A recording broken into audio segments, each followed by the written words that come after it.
नमस्कार दोस्तों, bishop KG official channel में आपका स्वागत है। आज हम बात करने वाले हैं कि होली क्यों मनाया जाता है, इसके पीछे की क्या पौराणिक घटनाएं हैं। इसके पीछे की 4 प्रमुख पौराणिक घटनाएं आपको देखने को मिलती है। पहली तो होलिका और भक्त प्रहलाद, इसके बारे में तो आप लोग सभी इनकी कहानी के बारे में सुना होगा। और दूसरी बात है कामदेव और शिव की घटनाएं। तीसरी राजा पृथु और राक्षसी टुंडू की कहानी।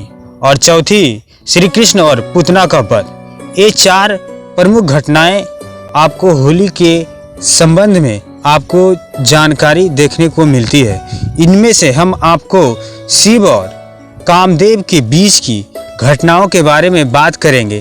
तो चलिए जानेंगे इसके बारे में, लेकिन उससे पहले आप हमारे चैनल को सब्सक्राइब नहीं किए तो जल्दी से जाकर सब्सक्राइब कर लीजिए। तो चलिए वीडियो को स्टार्ट करते हैं। Let's start.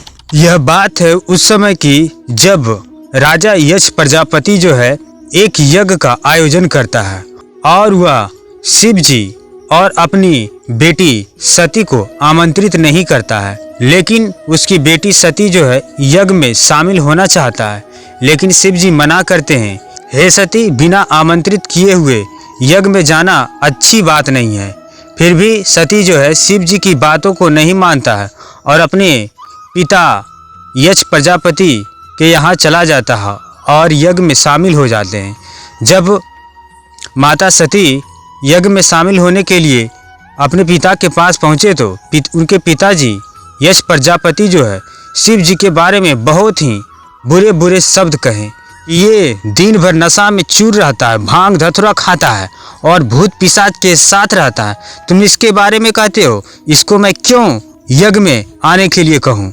ये सब बात सुनकर माता सती काफ़ी दुखी होता है और क्रोधित हो जाता है और वह कहता है अपने पिता से कि हे पिताजी, आपने इस शरीर को पैदा किया है तो मैं ये सहन हरगिज नहीं कर सकता हूँ कि मेरे सामने शिव जी का इस प्रकार से अवहेलना हो और मैं सह जाऊं। इस तरीक़ा से मैं आपके बनाए हुए शरीर को मैं त्याग करता हूं। और माता अपनी तपस्या के बल से अग्नि को उत्पन्न कर लेते हैं और उस अग्नि में समा जाते हैं। इस तरह माता सती जो है अग्नि में समा जाती है और भस्म हो जाती है। जब यह बात शिव जी को पता चलता है तो काफ़ी दुखी होते हैं और क्रोधित होते हैं और यह क्रोध को शांत करने के लिए वह चले जाते हैं तपस्या करने के लिए और कई वर्षों तक तपस्या में लीन रहते हैं। और इधर एक दूसरी घटना होती है कि तारकासुर नामक राक्षस जो है ब्रह्मा की तपस्या करने लगता है और घनघोर तपस्या करता है। ओम ब्रह्म देवाय नमः, ओम ब्रह्म देवाय नमः। और घनघोर तपस्या करके ब्रह्मा को प्रसन्न कर लेता है और ब्रह्मा जी प्रकट होते हैं, हे वत्स, आंखें खोलो। तब तारकासुर आंखें खोलता है तो ब्रह्मा जी कहते हैं, क्या मांगते हो।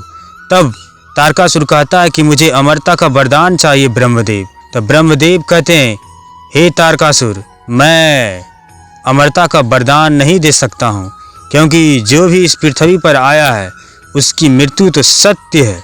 क्योंकि मैं ही अमर नहीं हूँ तो तुमको कैसे अमरता का वरदान दे सकता हूँ।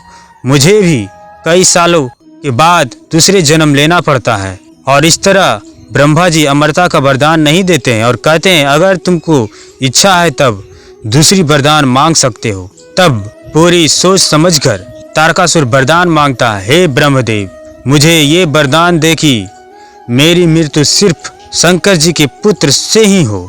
क्योंकि वह जानता था कि शंकर जी का पत्नी सती जो है सती हो गया है और उसकी कोई पुत्र तो था ही नहीं और शिव जी कई करोड़ों वर्ष के लिए तपस्या में लीन थे। और इस प्रकार वह ये वरदान मांग लेता है और ब्रह्मा जी मुस्कुराते हुए कहते हैं, तथास्तु। और यह वरदान पाकर तारकासुर अत्यंत ही शक्तिशाली हो जाता है और पूरी पृथ्वी पर तहलका मचाने लगता है और पूरी पृथ्वी को वह अपने कब्जे में कर लेता है और यहाँ का राजा बन जाता है। इसके बाद वह स्वर्गलोक पर आक्रमण कर देता है और इंद्र को पराजित कर कर सभी देवताओं को वहाँ से खदेड़ देता है और स्वर्गलोक पर अपना आधिपत्य जमा लेता है और वहाँ का राजा बन जाता है और सभी देवता वहाँ से भाग जाते हैं। और इधर माता सती अगले जन्म में हिमवान और मैना देवी के यहाँ पार्वती के रूप में जन्म लेती है और लेकर शिव जी की तपस्या में लीन हो जाती है और उन्हें प्राप्त करने के लिए घनघोर तपस्या करने लगती है। जब यह बात सभी देवताओं को पता चलता है कि माता सती दूसरे जन्म में पार्वती के रूप में अवतरित हुई है और वह शिव जी को प्राप्त करने के लिए वह तपस्या कर रही है, तब सभी देवताओं मिलकर माता पार्वती के पास पहुंचती है और कहती है, हे माता, मैं भी आपको शिव से मिलाने के लिए मदद करूंगा। और सभी देवताओं मिलकर पार्वती को शिव से मिलाने के लिए, उनकी तपस्या को भंग करने के लिए यह जिम्मा कामदेव को सौंपता है और कामदेव और उसकी पत्नी रति को सौंपता है। और वह कामदेव और रति भगवान शिव जहाँ तपस्या कर रहे होते हैं वहाँ चला आता है और वहाँ पर अपनी नृत्यांगना प्रस्तुत करता है और नृत्य और गान करते करते फिर कामदेव आम के पेड़ के पीछे छुप जाता है और छिपकर एक एक करके अपने पुष्प बाण को शिव जी पर छोड़ता है।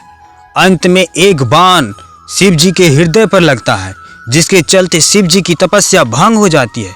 तपस्या भंग होते ही उन्हें आम के पेड़ के पीछे छुपे हुए कामदेव नजर आता है, तो वो शिव जी अत्यंत ही क्रोध होते हैं और वो अपनी तीसरी नेत्र को खोलते हैं और कामदेव को भस्म कर देता है। यह देखकर कामदेव की पत्नी रति के साथ ही सभी देवता और देवता दुखी हो जाते हैं और अपने पति की राख को देखकर देवी रति विलाप करने लगती है और कहती है कि इसमें मेरे पति का कोई गलती नहीं था। भोलेनाथ, मेरे साथ ऐसा क्यों हुआ? क्यों मेरे पति को पुनः जीवित करें। पूरी तरीका से रीति विलाप करने लगती है और इनकी बातों को सुनकर भगवान शिव यह कहते हैं कि संसार के कल्याण के लिए देवताओं की बनाई योजना के तहत ही कामदेव कार्य कर रहा था, तो मैं इस क्रोध को शांत करता हूँ।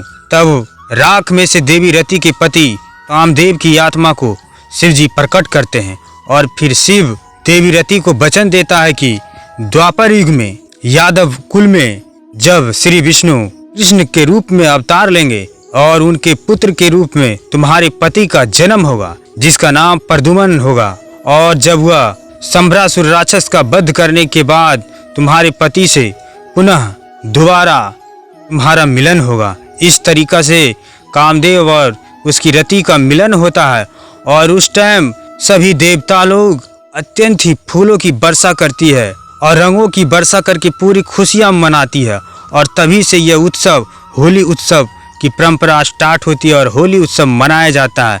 तो ये थी कहानी शिव जी और कामदेव की कहानी। तो आपको अच्छा लगा होगा तो वीडियो को पहले लाइक और चैनल को जरूर सब्सक्राइब कीजिएगा। तो थैंक यू दोस्तों।